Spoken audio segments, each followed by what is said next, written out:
Good morning, Tehmina Khan is here in TKMaths 1. In today's video, we will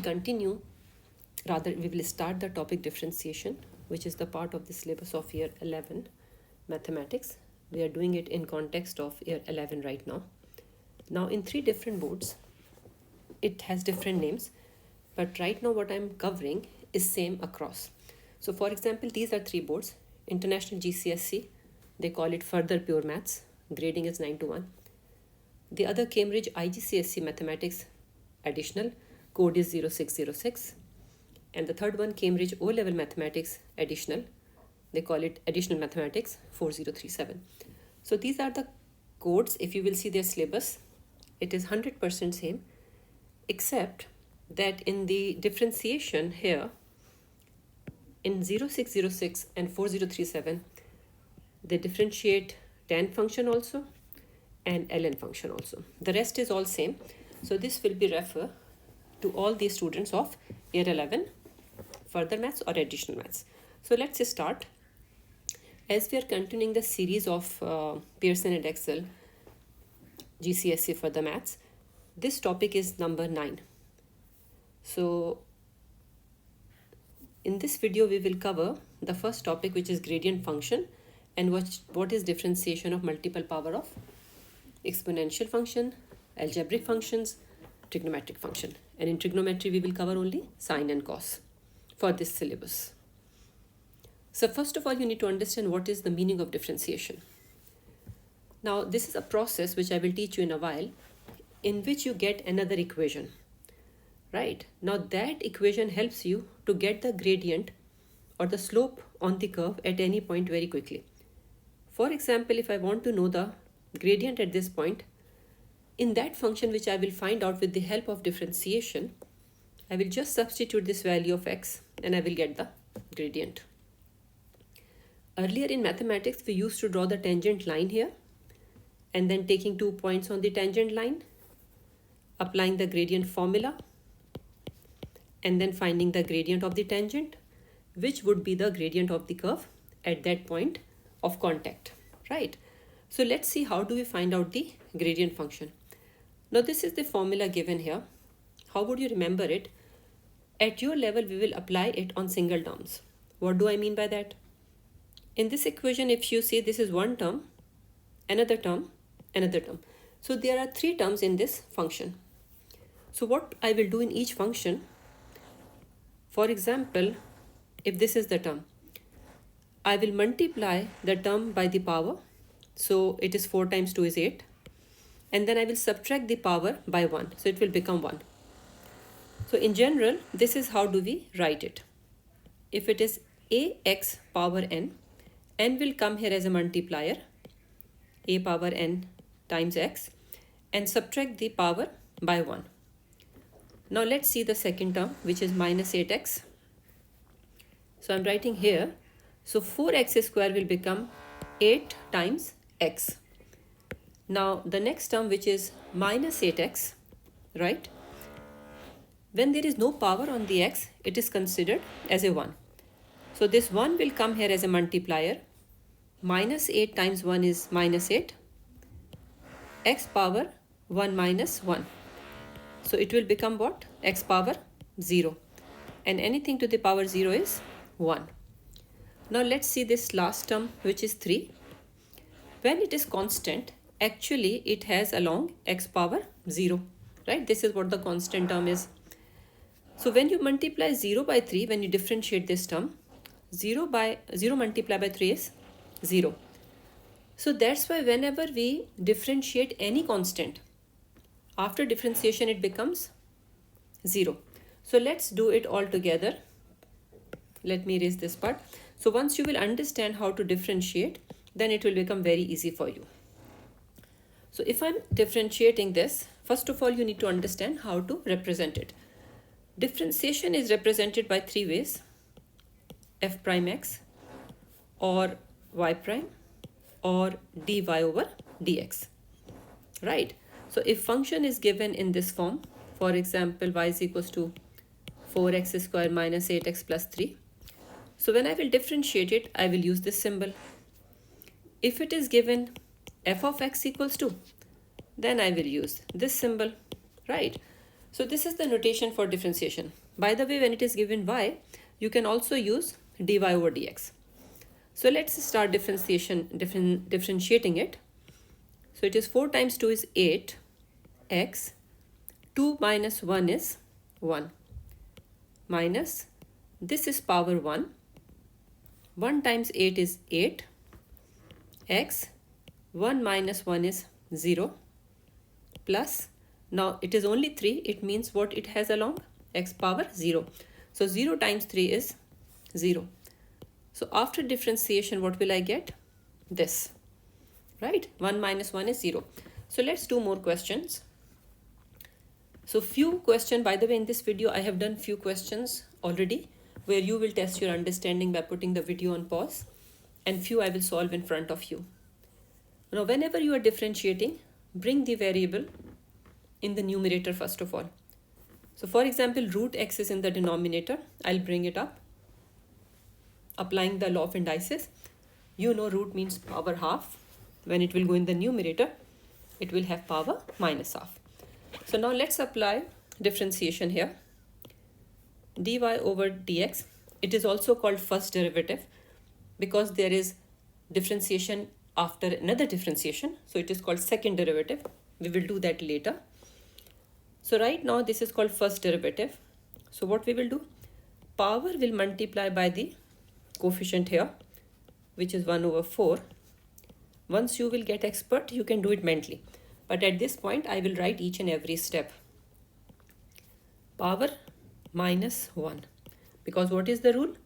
Rule is, if this is your function and you are differentiating it, it will become a times n x power minus 1.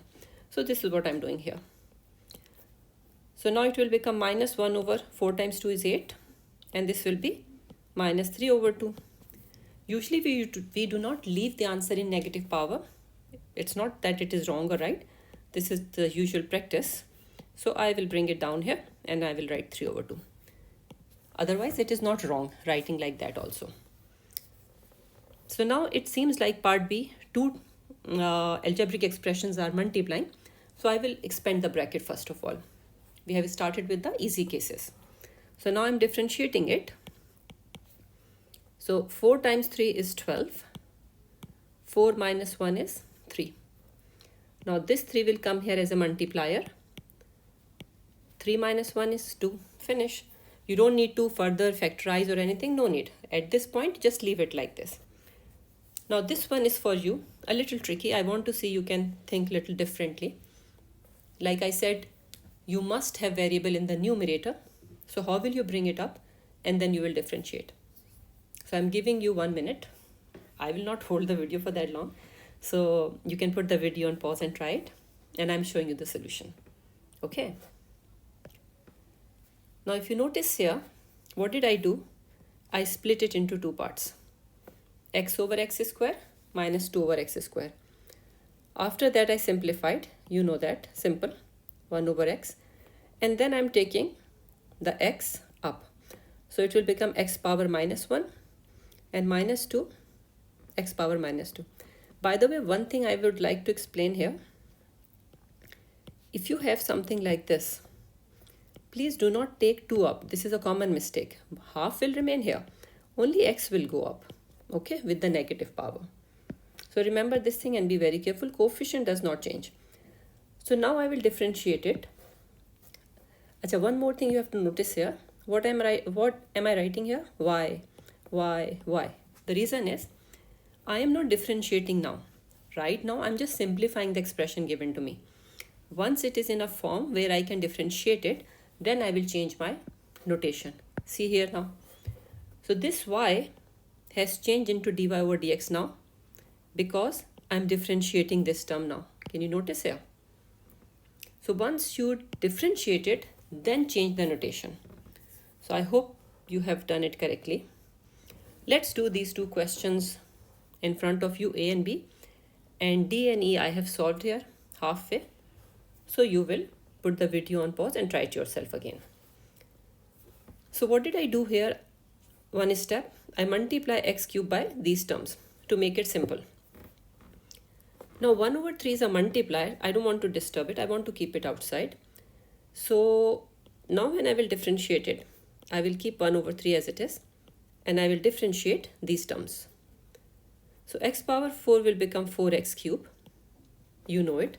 4 will come here as a multiplier, and 4 minus 1 is 3. Similarly for the second one, very good, 6 x square. Now if you want to stop here, it's fine. Or if you want to go one step further, that is also fine. It is your choice. 3 2s are 6. Right. Now let's see this one, part B. When it is square root, it means power is half. Here I have taken this x up only, right? You can see power minus 1. Now let's differentiate it. Sometimes I write dy over dx. Sometimes I write y prime. Both notations are perfectly fine. So now power will come here as a multiplier, and then you will subtract the power by 1. I can write here directly the answer, but because I'm explaining, so I am writing each and everything. So half will multiply by minus 1, and it will become minus 2, because minus 1 and minus 1 is minus 2. So I will get 3 upon 2. Half minus 1 is minus half, right? Minus 1 over 2. Now this x can come down here. Like I said, we usually do not leave it when it is negative power, but it is not wrong otherwise also. So this will become 3 upon 2. If I bring this x power half down, it will become positive, and we can write it like this. Right. Okay. Now this one I have done, and now you see you can do it or not. I'm sure you can do it. You're smart. So you can put the video on pause and try it out. I'm showing you the solution. Exactly like the way we have done earlier, we have split it into two parts. Then we have applied law of indices, and now we are differentiating. You can notice the notation is still y. I'm not writing dy over dx because I have not differentiated it yet. I'm just simplifying the expression. Correct. So now the next one. So give yourself 100% because I'm sure you would have done it correctly. Now look at this. This is called composite function. Earlier when we were doing here, we had single terms, if you notice. Now what is happening here? There is a function, linear function. It could be quadratic, it could be of any power, but it has overall power. So these type of functions are called composite function.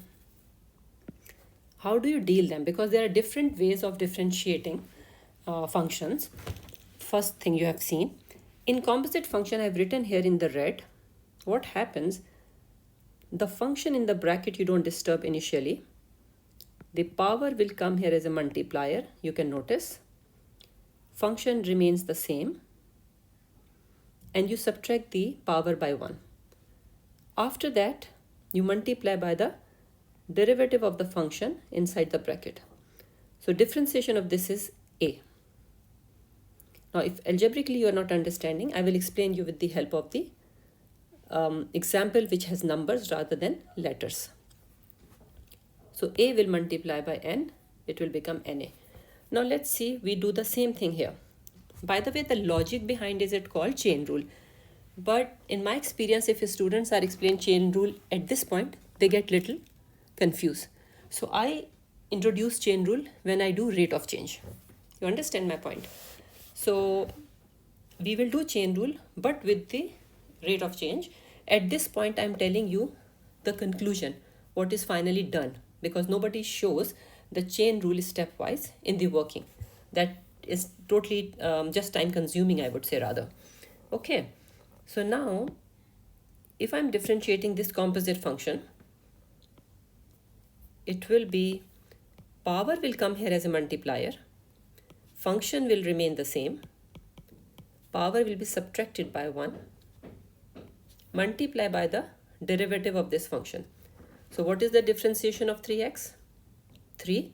And differentiation of 1 is 0. No need to write it. I'm just writing to show you. So now it is, this 3 will multiply by 4 3 4s are 12. 0 will be gone from here.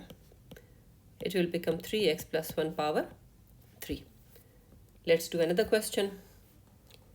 So when I'm doing differentiation of a composite function, function has a power overall. I'm not talking about this, right? This we will consider as a single term. So I'm talking about you have a linear function, quadratic function, and it has overall power. Okay. So now 6 will come here as a multiplier. 2x minus 4. 6 minus 1 is 5.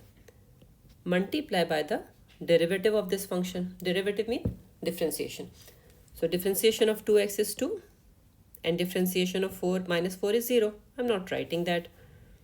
So then I will multiply these two numbers. 6 2s are 12. And this will remain as it is. Easy, right? I'm not applying here or showing you how the chain rule is working behind. That we will do later. Now let's see this question.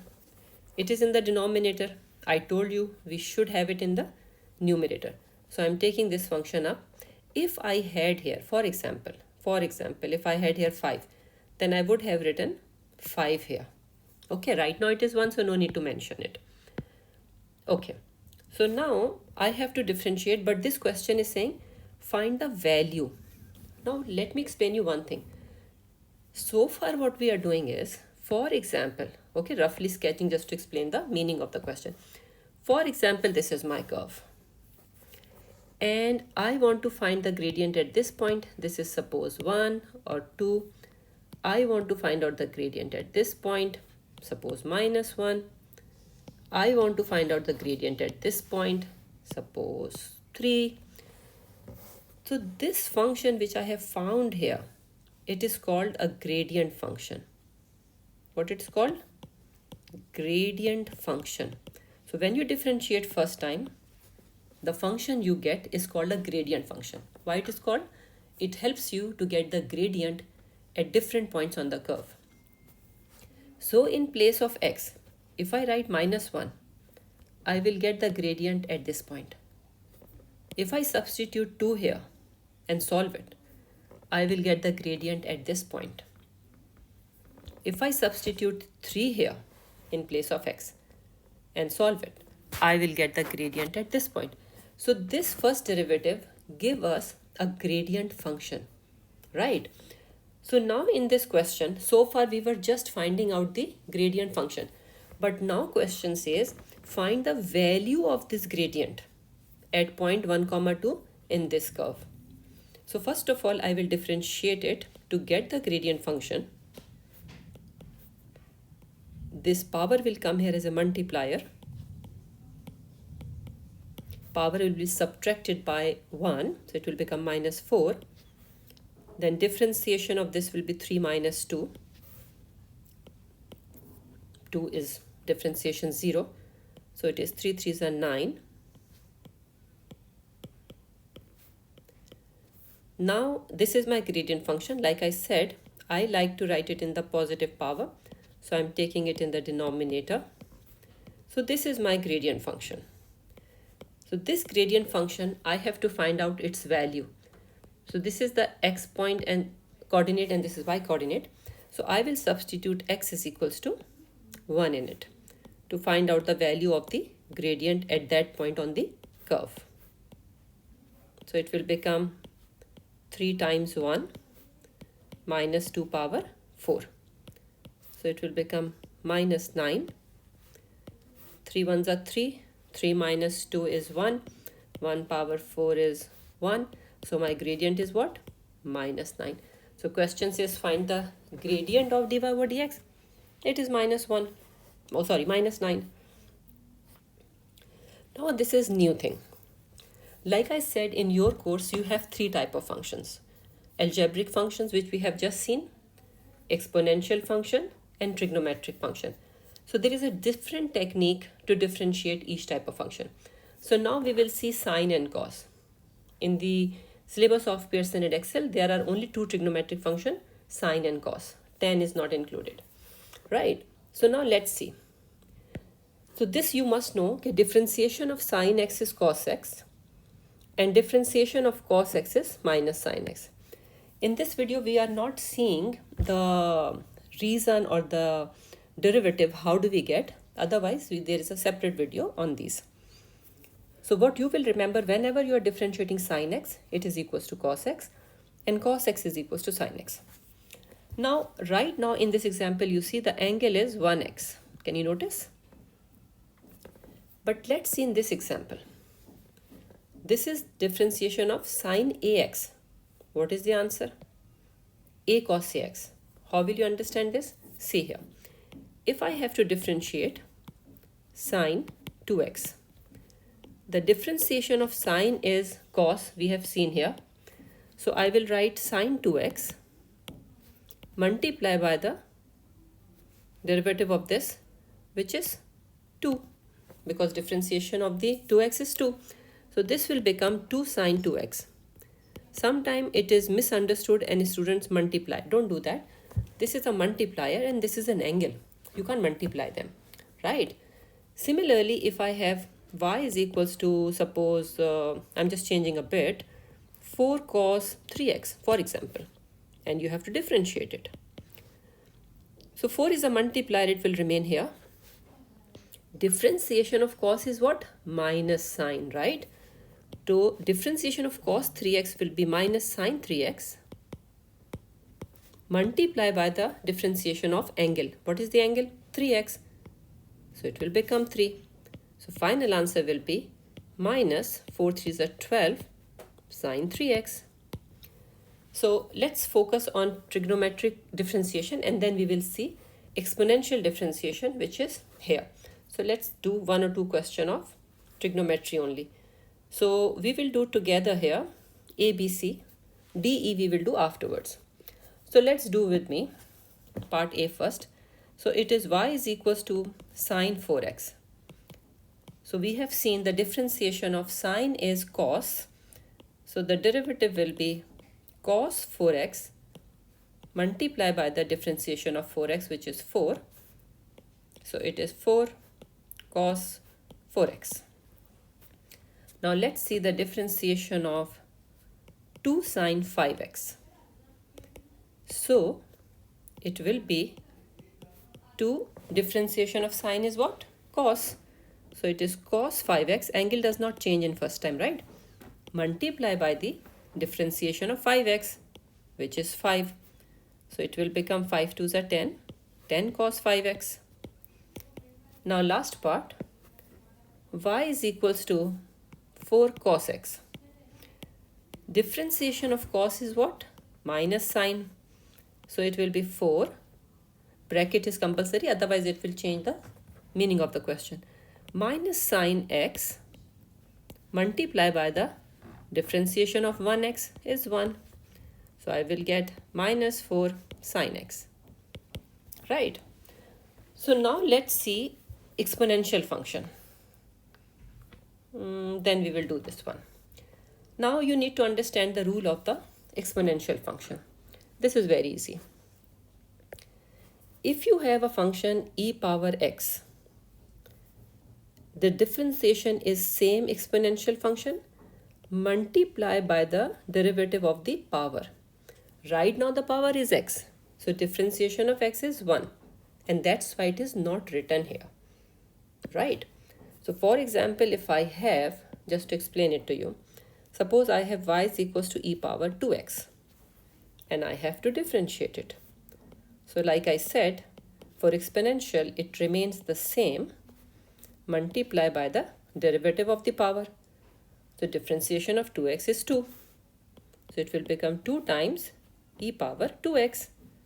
Right? So in general, how is it written? If it is e power ax, it will be same. It is missing here. It will be a here. So it will be a e power ax. Okay. I think when I was doing cut paste, I cut out that part. So now let's do the differentiation of these. Part D first. Okay. So for part D, what is given here? Y is equals to e power half x. So when I'm differentiating it, it will be same exponential function multiply by the derivative of the power. So differentiation of half x is half. So sorry, I did not write the symbol, you will write it. So it is half e power half x. Similarly for this one, part E, y is equals to 3 times e power 2x. So when you're differentiating it, 3 is multiplying, so it will remain here. So differentiation of e power 2x is same e power 2x multiply by the differentiation of the power, which is 2x. It will become 2. So final answer will be 6 e power 2x. So I'm doing this. You do with me. I'm not speaking now. I will see you can do or not. And I'm sure you can do it. We will do together fast.